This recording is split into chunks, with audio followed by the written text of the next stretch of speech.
I'm Dr. Elizabeth Medlock, psychologist and ICF certified professional coach. Welcome to Transformation Toolbox, a podcast focusing on practical, research-based strategies to reimagine, revitalize, redesign, and reinvent your life and career. Look, navigating obstacles and changes and transitions can be overwhelming and challenging, but there are always multiple solutions and paths open to us. So let's talk about ways to get unstuck, move forward, and live your best life.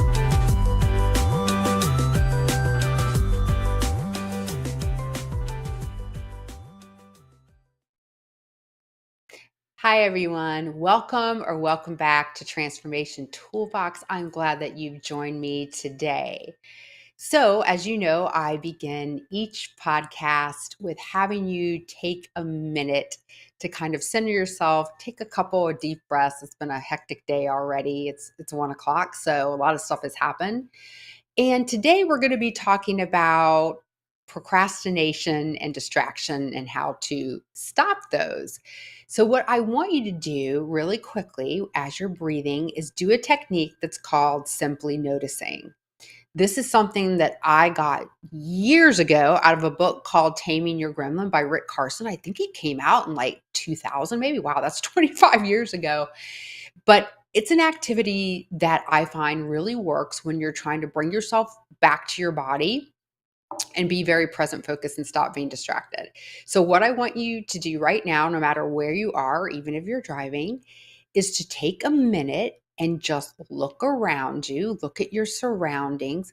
And I just want you to notice what's right around you.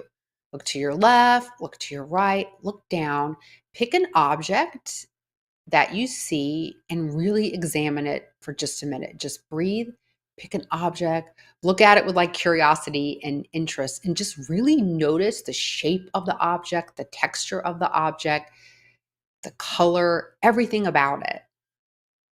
Now, that's a technique called simply noticing, and you can use that in your surroundings at any time to kind of bring yourself back to yourself and back to your body and back to the present moment.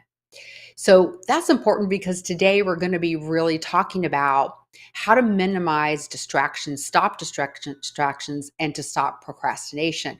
These are really, I would say, two of the biggest issues that people come in with when they talk about work and getting things done and productivity and reaching their goals, as we talked about in our last episode, is being very distracted or absolutely procrastinating. Procrastination, especially with my neurodiverse clients and those people that have ADHD and other things like that, they struggle with procrastination and struggle with being distracted a lot. So I'm going to spend most of the time today talking about tips and tools and techniques that you can use to overcome distraction and to stop procrastinating. I think in this day and age, we live distracted and we don't even know it, but we're in a state of distraction a lot of the times, whether we're distracting ourselves because we're trying to push down emotions or not think about something that's bothering us, or there's things in our environment that are constantly distracting us. I think we're so used to on a daily basis being distracted so much of the time, we don't realize how much is affecting our functioning. But if you think about all the things that you hear about productivity and becoming more productive and getting more done, I think the reason why we're hearing more about that is because people are less productive because of distraction. Because number one, what living distracted is and being distracted is, even tiny small interruptions when you're in the middle of doing something have a huge impact on your productivity. They increase mistakes and errors.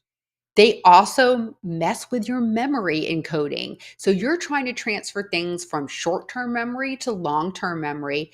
And when you get distracted, it all goes away. Okay, so think about when you're trying, back in the day, we used to have to remember people's phone numbers.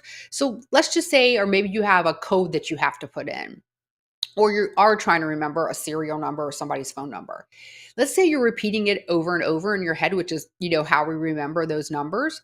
And somebody all of a sudden starts talking to you, or you get a text message, you hear ding ding, it's gone. If you notice it, it is gone. So all that effort you did was trying to keep it in short-term memory, to transfer it to long-term memory, to hold it long enough to do something with it. As soon as you get distracted, that information flies out of your head, basically. So it really disrupts our memory and encoding. So there's so many, also it increases stress because we feel stressed when we're distracted and moving from task to task. There's so many negative things that come about because we live very distracted. But I don't think we notice it because we're distracted a lot because our environment now is so disruptive. But just know it has a huge negative impact on a lot of different things that I just talked about. Even our ability to learn new things, distraction and learn new information, distraction disrupts all of that. Now, there are some common distractions, and the most common, as you can imagine, is that thing that you look at all the time called your darn phone.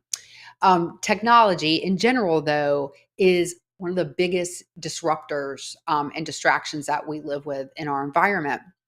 So any type of technology, it may not just not be your phone. It's going to be all your computer, your laptop, your pad, your iPad, any kind of technology around us, the TV, whatever it might be. All that technology is the number one source of distraction. Number two is environmental distractions. So in your environment, that would be things like noise. Of course, we've heard of noise pollution, distractions, but it's also clutter. I think people don't realize when they're in a physical space that feels really cluttered or messy, it's actually very distracting. So there's other things in our environment that can really cause us to be distracted besides noise and clutter. Anything around us or in the physical surroundings that we're in can cause distractions. The third thing that causes distraction in our lives is personal factors, how we're feeling at that given day and time. And the number one thing that causes distractions or allows us to be more susceptible to being distracted is fatigue, lack of sleep. The reason why you hear so much about sleep is because sleep is so central to our ability to actually move through our day productively, focused, happy, pleasant to others. And so the more fatigued you are, the more likely you are to get distracted. But it's not just fatigue, it's feeling stressed, feeling anxious, feeling hungry. People have a tendency to be more distracted when they're hungry because their body is signaling them to eat. So it's all these emotional states that we are in cause us to be more distracted and more easily disrupted. And then the last thing is the thing that I think people think is positive, but is not, which is multitasking. No such thing as multitasking. Your brain can't do it really. So switching from task to task rapidly and having all these things going on simultaneously is terrible for our brain. It causes cognitive overload. It causes stress. It produces errors and mistakes. It does that whole thing like I just talked about with the memory encoding because you're switching from task to one bit of information to another bit of information to maybe taking in things in one mode versus another mode. All of it is very distracting and can be very disruptive to productivity and to getting anything done. So multitasking is a huge one. It is really, I think, the thing that people think makes them more productive because they have a lot of things going on at once, but it actually, I would say, leads to some of the most disruptive and distracting things that can happen is because of multitasking. Okay, so 4 things. So now we're going to jump right into tools because there's so many of them that can help you deal with distractions. Number one is to minimize the distractions from your technology. This is the thing that I say to clients that when I say it to clients, they kind of freak out, which is please turn off your phone. Please turn off your phone. Please turn off your phone. If you can, shut down your phone, turn your phone onto silent, turn off all your notifications. If you're really trying to get something done, your phone is actually most of the time getting in the way of you getting things done. So there's a lot of things that you can do now as I know I have an Apple phone. So as iOS has progressed, we have things called focus time now. There is something where you can set up your notifications to all shut down and only be notified at certain times of the day. There are things that you can do if you're in Microsoft Teams, if you're in Slack, where you can shut down notifications, you can send automatic messages. There's a lot of tools and technology now that allow us to minimize all these distractions. You should not be getting notifications dinging, going off. Those are all minor interruptions that cause us to be distracted. I think we're so used to having those in our environment, we don't realize how negative they are to our workflow, our productivity, our happiness, our health, our stress level. So shut down all of those things. There's even apps now. I've heard of one called Freedom that you can be working and you tell it, okay, I'm working on my laptop. And when you've designated a work period, it shuts down everything else on your computer, on your pad, on your phone, what other technology you have around. It's going to shut everything down so that you can work no matter which one of those devices that you're on. And there's a lot of apps that do that now. So please take advantage of all the tools that are helping us to focus better, that are being built in, and use them. You don't need to be on your phone all the time, especially when you're trying to get anything else in life done. So the second thing is to schedule dedicated checking times. One of the things that I heard people say, or I hear people say when I say, please put your phone aside, turn it off, silence it, is somebody might need me. I'm going to need to respond to a text message. This idea that we have to be available all the time, which is not true. We don't have to be available all the time. But people think they have to respond quickly and be available and they need to know what's going on. It's like, I don't know if it's, fear of missing out, what it is, but it's an addictive behavior, the phone checking or the checking emails all the time. So what you can do to minimize distraction and disruption is to schedule check times. Now, actually, your iPhone can now do this. You can set it up to have your notifications come to you certain times of the day. Mine is set where all my notifications come through and they don't make noise. They come through silently at 9 a.m. and 6 p.m. So you can actually do that now on that device. But if you have to, let's say, check email or check Slack notifications or whatever it may be, you can schedule times throughout your day to check it. And you've designated that time in your schedule to do so. So I think 3 times a day tends to work for a lot of people. If you can stick to it, you do it in the morning, midday, end of day. Some people want to do it at night again before they shut down for the evening. But you can do it at discrete periods of times. Those are built into your schedule. You can make them routine.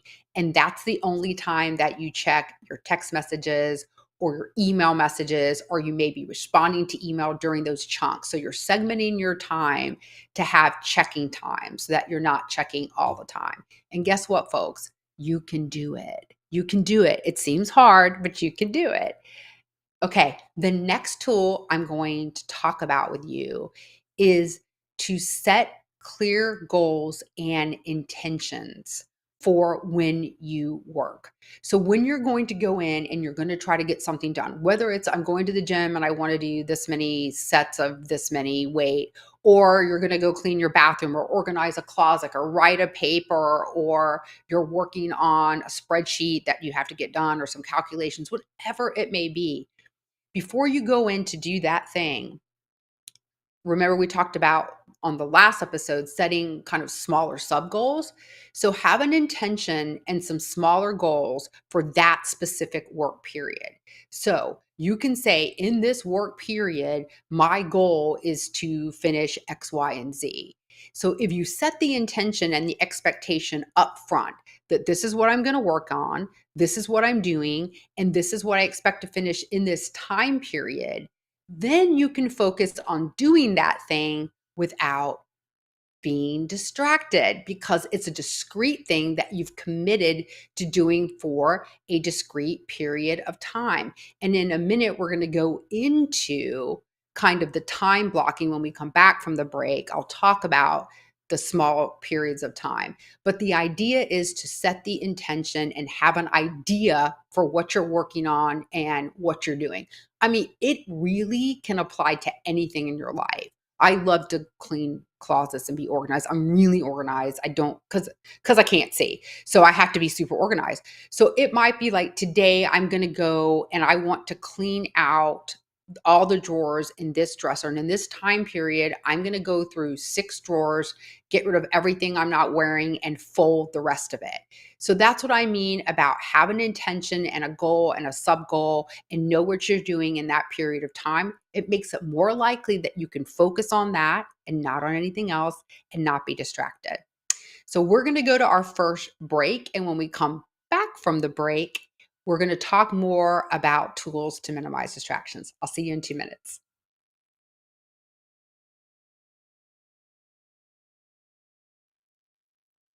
Hi, everybody. Welcome back to Transformation Toolbox, where we're talking about ways to stop being distracted. So, I want to talk to you more about these tools that I use all the time with my clients. The next one is something that I use a lot with my neurodiverse clients, but I think this method works for everybody. And that's using time blocking and something we call the Pomodoro technique. It's not a sauce. It sounds like a sauce, but it's not. It's a technique. So, time blocking means that you're going to work in discrete segments of time. In the Pomodoro technique, it's 25 on and 5 minutes off, which means you work diligently for 25 minutes and then for 5 minutes, you take a break. Now, interestingly enough, recent research has found that we should actually be taking 5 minute breaks to exercise. So, this kind of goes in line with the research now on how much we have to move during the day. Now, I've had some people say, Beth, there's no way I'm going to stop after every 25 minutes and take a break in 5 minutes. So here's what I'll say to you. The idea is to just take a break. You shouldn't go longer than I would say 60 minutes is what I recommend. If you can do a 45-minute segment with a 5 or a 10-minute break, or you can do 40 minutes on, 5 minutes off, or I have some people do 50 minutes and then they'll take 10 minutes at the top of the hour. That works too. The idea is focus work, taking a break. Because if you build in your breaks, you're likely to be distracted or to try to distract yourself with doing something else. Now, I recommend do not use your phone because remember, we're kind of turning off our phone and ignoring it a little bit. Use a timer for this. So you can set a timer. There are actually Pomodoro timers that once you set that segment, they just keep telling you, they buzz and tell you when to stop working. They're a little bit more expensive. You can use an old school kitchen timer. I think my favorite timer is a tomato timer because it looks cute like a tomato and you can set it up and then you can reset it. But the idea is that you're tracking it. So you're working, you're focused, and the timer goes off. Now, what should you do when the timer goes off? Should you go and check your phone? No. What you should be doing is moving. So the idea is in the 5 minutes is when, if you're doing seated work that a lot of us are doing during the day, this is your movement break. So what you want to do is get up, move, take a dance break, do some calisthenics, do some jumping jacks, run out to your mailbox and run back, go out in the backyard, look at a bird, do whatever it is that you're going to do. But movement or go get a cup of coffee that's still moving, walk around, move. Even if you are doing something where you're moving around during a task, just maybe you sit down during your 5 minute break. The idea is to do something different. And the idea is to kind of take a mental break, refresh yourself a little bit, and come back to it. And you do this all throughout the day. The Pomodoro technique, all throughout the day, you can use during any work periods. It really works. I think most people should be working this way. The other thing, part of the Pomodoro method is it's different from multitasking because you're not switching and switching and switching. So what may happen is you may be doing a 45-minute or a 50-minute on and then taking a break. Once you take that mental break, guess what? Then you can switch to something else because now your brain is ready. It's taken a break. You've done some concentrated work. You're ready to switch to something else, completely different from multitasking. But this is the time when I work with people, I'll say, okay, you can switch and do a different task. So, for example, you could be writing and writing during your first period of work. Maybe it's 45 minutes.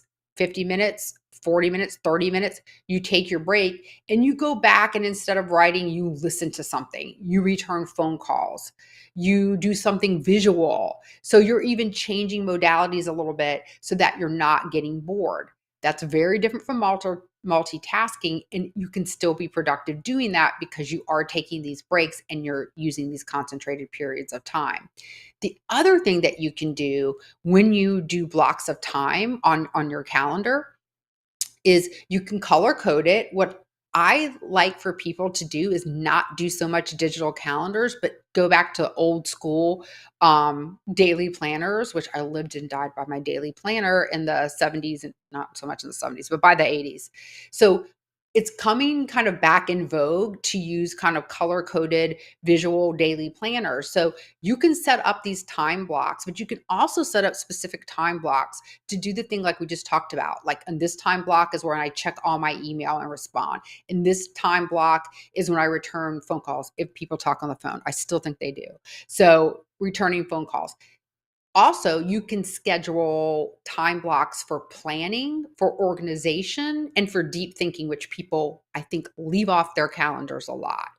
Um, and then they say to me, my clients will say, I have no time to think about things. I have no time to plan things. I have no time to structure and strategize because I'm busy doing.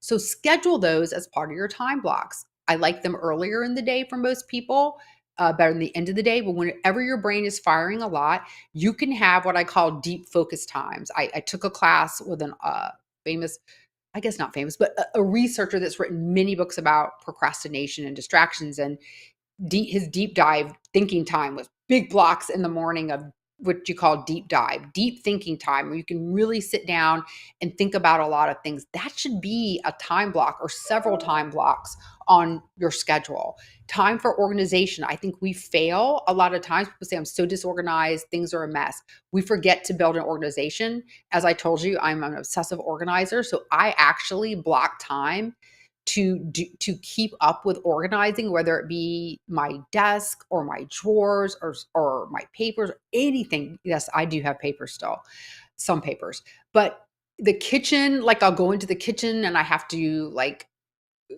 unload the dishwasher. I've had somebody say I don't unload the dishwasher for days because I don't build in time. It sounds crazy, but we have to build in these time blocks to do these small things of organization, I think, throughout our day. I have some people come to me and say that their laundry, sits on top of the laundry basket for like the whole week until they do laundry again. They just like go, okay, this is clean. They never fold their clothes. They never hang up their clothes. You have to build it all in your calendar. That's the thing. You have to block the time and do the focus time to do it. I think we've forgotten how to do that, but all of that works. Build in time for organization, build in time for thinking, build in time for strategizing. Of course, build in time for relaxation, build in time for physical exercise. All these things should be going on your calendar. I think we've gotten so used to putting things like everybody wants us. I have to be at a meeting. I have to be here. I have to be there. It's all we're not controlling our calendar. I tell to all my clients, control your calendar. You are in control of your time and of your calendar. So set up all these time blocks to do everything that you want to do throughout the day. So your physical activity, your gym time, your yoga time, your meditation time, put that all in your calendar. That's where it belongs. Talking about yoga and meditation, another thing to minimize and stop being distracted is to be mindful and be aware and be present focused. So taking those moments to breathe, like we do at the beginning of the podcast, or to do a grounding technique. I think I did that 2 weeks ago, was doing the 5, 4, 3, 2, 1, where 5 things you hear and 4 things you see. Do any of those grounding techniques is simply noticing to get back into your body. If you are fully aware, fully present, and fully focused, you are less likely to get distracted. So meditation and mindfulness and breathing, and you should be breathing and taking deep breaths all throughout the day, but even stopping, even if you're not at your break, but stopping and taking a few deep breaths and thinking about being in your body. You can do some progressive relaxation where you can tense and relax some of your muscle groups. That helps you to be very grounded in your body. that helps you to be less distracted because you are physically present and engaged in the moment that you are in, which a lot of times we're not. We're up in our head, or we're deep diving into something else, or we're doom scrolling or listening to the news. But being physically present in your body, mindful and present, is the way to minimize distractions. Okay. Another tool that I will talk about is to change the space and the way that you work. If you're sitting at a desk or standing at a desk, try to somehow during your day work outside, work in a coffee shop, go to your office. I think that's why people, I know during the pandemic when I was dealing with clients, they just were miserable working at home all day because I think you're working in your same space constantly. It's boring. You start distracting yourself. You start, getting on your phone, or all of a sudden you've watched 10 episodes of a show that you like, or you've listened to 25 podcasts because you're bored and you're in the same space. So changing physical location is a way to keep yourself engaged in what you're doing. So change your space, change your physical surroundings. You can do it several times a day. You can do interesting. A lot of people can do very deep thinking while they're driving. So it may even be that if you scheduled in some deep thinking or strategizing time, you drive. For me, I would say my best thinking ideas is when I was either walking, I used to run, but when I was running or when I'm walking or hiking, and I think that's true for a lot of people. So maybe your change of location when you're trying to do deep thinking and strategizing and planning is that you're walking. Like you go out and walk around your neighborhood, or you go to a trail nearby your house. That's changing location. The other thing you can do throughout the day, I think I alluded to, is to change the way in which you work. So if you're constantly doing the same repetitive tasks, which I know some of us just have to do, we're in jobs where we have to do that, then you can stop and say, okay, now I'm going to do something visual. Now I'm going to do something auditory. Now I'm going to do something physical. So being able to change the medium in which you work, or now I'm going to do something with my hands, that keeps us engaged and interesting, because doing that kind of routine work, it puts our bodies and our brains to sleep. We go into autopilot and we're much more likely to get distracted. So try that. Then there's another tool is to do a pregame ritual. This is also just entering in to your workflow, and you can do it when you're exiting out of your workflow too. So one of the things in a pregame routine, I was writing a book. So what I would do, my pregame was I would light incense. So I'd have a specific smell. For some people, it's a candle. I would put on a specific playlist, and then I would start writing. So that was my pregame. So it may be a playlist, it may be a smell, it may be something that you put down next to you that says, it is time to work. You can also do that when you're exiting work. At the end of the day, when you're moving from like doing very, brain heavy work to now I need to move my body, or now I need to go home and interact with my family, singing loudly in the car, taking extra time to drive, going home and getting in the bathroom and taking a shower. But doing those even post game kind of transition time things are helpful from moving into one segment in our day to the next, instead of, again, just getting on our phone and looking at what's happening, but doing things to switch. So having those pregame routines that signal it's time to work and also it's time to stop working, those work really well. Next is about managing your emotions. I think we distract ourselves when we feel ways emotionally that we don't want to feel, whether it's stress or anxiety or sadness or frustration or anger. When we're pushing those things down, we're trying to distract ourselves from them. And that's when we kind of drive the distraction. So be aware of what those feelings and emotions are that are driving you to be distracted, and keep track of what those are. Really start to notice a couple of things. What things are distracting me the most? You can journal about this. This is a great thing to keep in a journal. So, what's distracting me the most? What is it? Is it my phone ringing or beeping, or it doesn't ring anymore, does it, guys? It just goes ding ding. Is it your phone? Is it Slack notifications? Is it you hear a lot of noise in your environment? So what is the thing that's distracting you? How are you feeling when you're being distracted? So what emotions are going on when you're being distracted, including hunger, including fatigue, including stress, including anxiety, anything. So what are you feeling? What's your emotional and physical state when you're distracted? And I think once you get a hold of that, you can start to then realize that there are patterns. There are patterns to your distraction that you can get a hold of. I get distracted when I'm hungry because that's what I need to think about. I also get distracted when I have an unfinished task. So like today I'm packing something. So my brain keeps going back to the packing. So when I'm taking my breaks, I'm just packing more stuff because my brain wants to get that task done. So I know that that's what's distracting me. So now I've built in breaks where I'm working on the packing. So journal and have a good sense of when distractions are happening, why they're happening. That's a good step. Setting boundaries is another tool. I think what happens is we tell people we're not available, we turn off notifications, but then we decide that nobody can live without us and we're going to have to respond. That's not true. I think that sometimes due to our ego saying we're so important, or maybe it's due to fear of missing out on something. But once you've said, I'm not available, which you should be saying, you have to really set and you really have to hold those boundaries. So if you're not to be interrupted, you can't all of a sudden respond to an email. I've had people that will put on an automatic response, but then also respond to a text or an email. That's not the thing. So when you build in having automatic responses, I'm working right now, you can put a tag on your email that says, my schedule is not your schedule. I'll get back with you in 24 hours, whatever it might take. Once you have that out there, you don't have to immediately respond. So hold your boundary, because if you don't hold your boundary, you're going to end up being multitasking and disrupted and distracted the entire day, because people will not, if you just once, and I mean once, say I'm not available, but then you are available, people will stop believing you.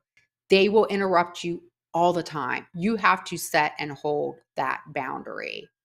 So I think the last thing I want to talk about here is just being aware. Everything I think I've just talked about in tools is just really being aware that you are being distracted, what's distracting you, and trying out all these tips and tools and techniques that we just talked about, and noticing, especially that phone, that technology, and that you can have things that will set up your world. You are in control of your time. You're in control of your calendar. And I want you to really continually focus on, I'm in control of this. I don't have to be available 24/7. I don't have to respond in 2 seconds. And I really don't need to know what's going on in the world every 5 minutes, because yes, it's chaos, but it's still going to be chaos 5 minutes later, 5 minutes later, and 5 minutes later. So I think the idea is take control of it, use these tips and tools. We're going to go to another break. And on the other side of the break, we're going to finish up with talking about procrastination. Now, all these things I just talked about work also for procrastination, but I'm going to talk about something that people don't think about, of how to really solve the procrastination puzzle. We'll be back in 2 minutes.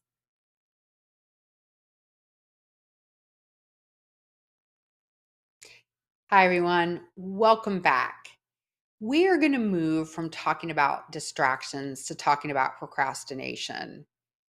I would say that a good 70 to 80% of the people I work with talk about procrastination, especially my neurodiverse clients. And I myself am prone to sometimes procrastinate. I see my kid procrastinating. I see my friends procrastinating. I think it's something that's very, very common, that for some reason we put things off. We fail to do things that we know we're supposed to be doing. We set goals for ourselves, we set deadlines, and then we just go, don't really feel like doing that. So why do we procrastinate? I think there's a lot of reasons why. I think if you read the research, ultimately, people say you procrastinate because you, for some reason, can't have the self-regulation, the regulating your emotions, or really the perseverance to do things that are in your own best interest. When we procrastinate things that we have set ourselves to do, sometimes other people have told us to do them, but sometimes it's goals and things that we're said that we're going to do and we've committed to them and we still don't start. It is because we're doing things maybe that aren't in our best interest. To procrastinate a lot of times is not really in your best interest, but it's because we have a hard time regulating our emotions, regulating ourselves, finding the momentum and the motivation to start doing the work. I have found with the people I've worked with my clients over the years, that there are 3 or 4 main reasons that people procrastinate. This is what I found. One is that people sometimes want to be perfect. They have this perfectionism thing, and we all know that perfectionism and procrastination go together. Because if we're focused on, I have to do this thing perfectly, that is scary. To think that I have to do something perfectly is something that's not very motivating. So that fear of failure and having to do things perfectly are one of the number one reasons people procrastinate.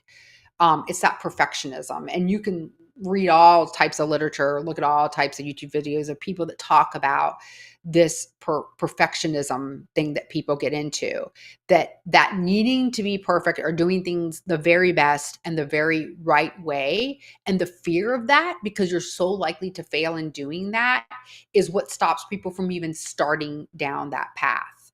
I see that a lot.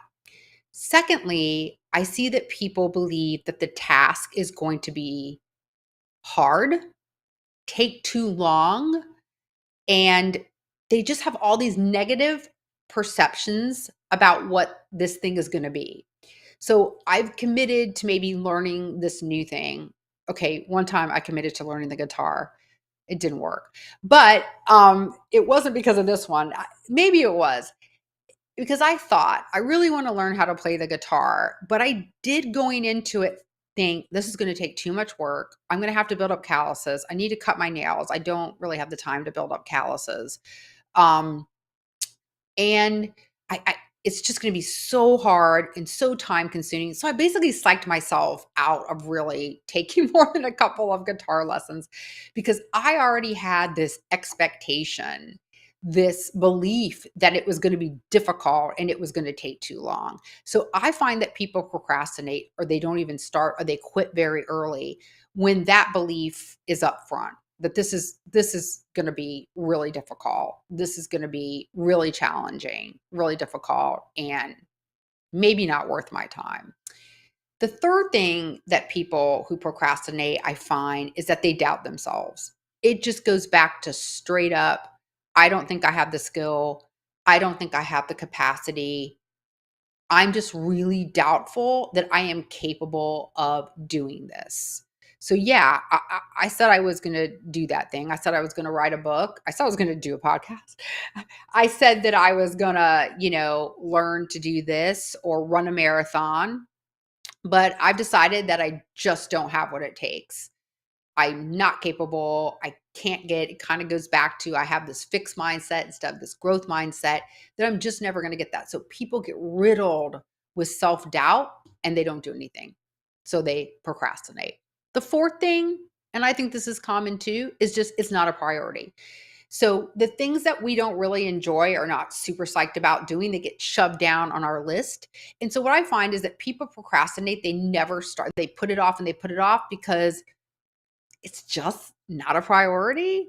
It goes on to the back burner. There's 10 other things I'd rather be doing. It doesn't sound super exciting. And so therefore I'm just, yeah, I don't want to do this. So those are the 4 reasons. But no matter what the reasons are, what the researchers have found is that, yeah, all these things that we talked about that help us to be motivated, doing the time blocking, breaking things down into smaller tasks, what we talked about last week, which was celebrating the small wins, celebrating accomplishment, Sure, all these things can help you get better at procrastinating. A lot of times, so I do an online workout. I do Sydney Cummings' Hattie Shell, and she says you showed up, and that's the most important part. And I think all of us that go to the gym or work out a lot of days of the week, you know that half the battle is just getting there and putting the thing on, or getting to the gym and taking the breath and going, okay, now I'm going to do it. Which is why they say to do things like keep your shoes next to you, keep your running shoes by the bed. What you can't see, what's hidden in this room, that what I'm doing this podcast in, is my weights. If I'm looking over at them, all my weights are right next to me because I work out in this room. So my weights are always visible to me. So we all know that the first step is just taking a step and getting into it, and then just letting it happen. I think that's very true. I think setting yourself up to take the first step, putting yourself in the situation, is important. But the reason why people keep procrastinating, and the thing that I think is the key to work on, and what the literature has found, is that people beat themselves up when they procrastinate, and they go into feelings of blame and shame and guilt. So you get into like that shame spiral because you didn't do it. I said I was going to do that. I was supposed to do that. I didn't do it. I'm a horrible person. Why didn't I do it? Oh. And then you're already feeling kind of fear. You may already be feeling like you have to be perfect. You're already feeling self doubt, which caused you to procrastinate in the first place. And now you're doing the blame and shame and guilt cycle, and you're self punishing. So your self talk is super negative, your self blame is in there, your self punishment is big, and that leads to more and more procrastination. So we get into the cycle of blame and shame. So the biggest thing to do to stop procrastinating is to stop blaming yourself for procrastinating, to give yourself grace, to forgive yourself. Research has found that if you practice forgiving yourself, you are more likely to then move through it and get to the other side of it. So forgive yourself for not doing the thing that you said that you were going to do. Recognize that, yeah, I didn't do this. I am procrastinating. I was supposed to do this and I can't get started. I set this goal and I'm not moving toward it.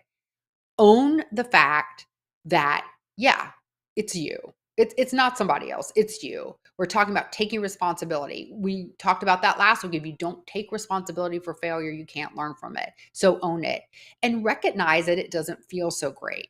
So you are allowed to feel, a little bit angry at yourself or feel disappointed, but don't blame yourself and shame yourself. But yeah, there's some negative kind of ickiness, or feel angry at yourself. I have a lot of clients that get really angry at themselves. So you can have those emotions. You can feel those emotions and take the time to feel those emotions, but you don't want to flip into a point where that's all you're doing is using those emotions to beat up on yourself, beat up on yourself, beat up on yourself, because it's not going to get you anywhere when you go down that path. So once you, I think, recognize that you can forgive yourself, you can have self compassion, you can have self care, you can say, okay, I'm angry. So let me be angry for a little while. Then I'm going to think about why I'm angry. And then I'm going to take a little time to take a break and breathe or go do something else. And then I'm just going to start. I'm just going to sit down and I'm just going to start. I'm just going to dive in and see where this gets me. So keep on forgiving yourself. Keep on having compassion for yourself. Keep doing self care. And that is what's going to get you to stop procrastinating, along with some of the other things. But that is really the key, is to forgive yourself, and forgive yourself over and over and over again. And with that, we're going to go into our last break. And when we come back, I want to talk to you a little bit about what's next on the podcast and request some things from you, maybe. So I will see you back here in 2 minutes. Hi, everybody. Welcome back to Transformation Toolbox. And thank you for spending time with me talking about distractions and procrastination. I do think it's something that a lot of folks struggle with. Now, next week, we're going to be talking about another thing that really gets in the way of a lot of what we do, and that's fear.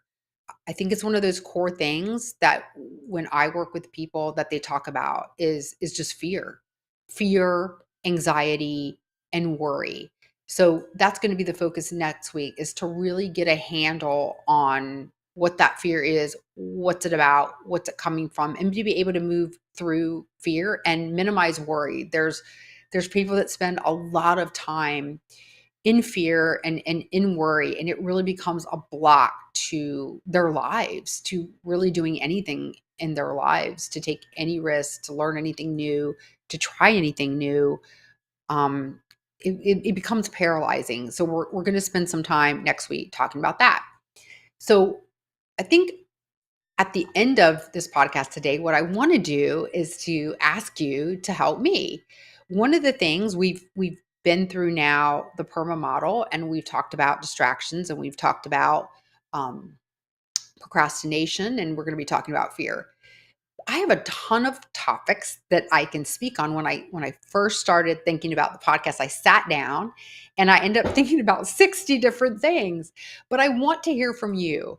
So what I would like to do is to put a call out to y'all, and in any way you can respond, whether it be on whatever platform that you're on, that you're listening to this, or maybe you're not listening to this, but yeah, I guess you are listening to this if you're going to do my request, or ask other people. What kind of things do you want to hear about? What are the things that you're curious about? What are the topics that you want a deeper dive on, that you want advice on, that you want the latest research on? I really want to hear from you because I want this to be interactive. Now, I know there's a way to do call ins. I would like to try that. You can always ask me questions. You can email me. My email is lisabeth.coach@gmail.com. And you can also reach me through my website, lifebydesigncoaching.org, which is where you can sign up for, I do a free half-hour consultation for my coaching. That's where all the articles are. So whenever there is a podcast topic, everything that I'm talking about and even more, a deeper dive into those things, I put into an article format, which is like an extended show notes. So you can check out those articles on my website. And sometimes I put them on LinkedIn too. And so you can check those out there. But I really do want your feedback. And I love your feedback on the podcast. This is something that is new to me, that I am trying out, that I'm doing mostly extemporaneously. I'm doing the research, but then it's kind of all in my head. So anything you would like to see, I've been trying to have guests. I think that's a great format. I'd like to talk to people. We didn't have a guest today. I have some other guests that'll be lined up in the future. But any specific guests you would like to see, or people talking about specific subjects, or subjects that you want to hear about, or different professions of people or types of folks that you want to hear from, I would like to hear about those. So I hope that you will participate with me and give me feedback so that I can make this podcast and gear it to be the best that it can be. Somebody the other day, I was on another podcast and they were asking me, and I realized I didn't really address this when I started the podcast, that what is the difference between coaching and therapy? So I wanted to take a minute before we close today to talk about that, because was trained as a psychologist, as a clinical psychologist, but I do coaching. So I want to differentiate that, I think, up front, because maybe I didn't, and it is a question I got. I think coaching is very forward focused. I act as an accountability partner. I act as a supportive person to give guidance and feedback. I help you set and maintain your boundaries, keep priorities, think differently, act differently, try things out. I'm your support in that, and your accountability partner in that. Which is what I forgot. I just realized I forgot to talk about body doubling too when I was talking about minimizing distractions. So in my article, look at body doubling. That's when you work alongside somebody else virtually. That's another way to minimize distractions. But coaching is very forward for focused. I use positive psychology a lot. I use design thinking. I ask a lot of questions. I give homework. So I give people things to do in between sessions, which is different than therapy.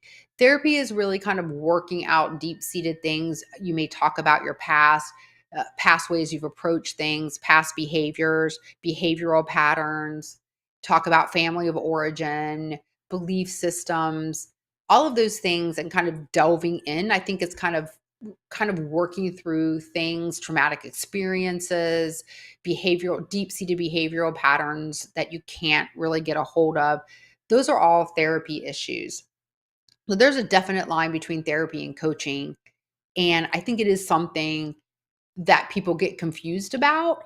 I also think people get confused about that there are therapists out there that can also be coaches. They don't have any coaching experience. They just call themselves coaches. And then I think there's people out there that call themselves coaches that end up doing therapy, but not trained to do that either. So as a consumer, just be really aware of what background people have and how they practice and how they should be practicing, what they're licensed and certified and trained in. But I believe, coaching is a forward moving, forward thinking, because I really believe that people have avenues open to them at any points in their lives. You can grow and change direction and change paths and try new things.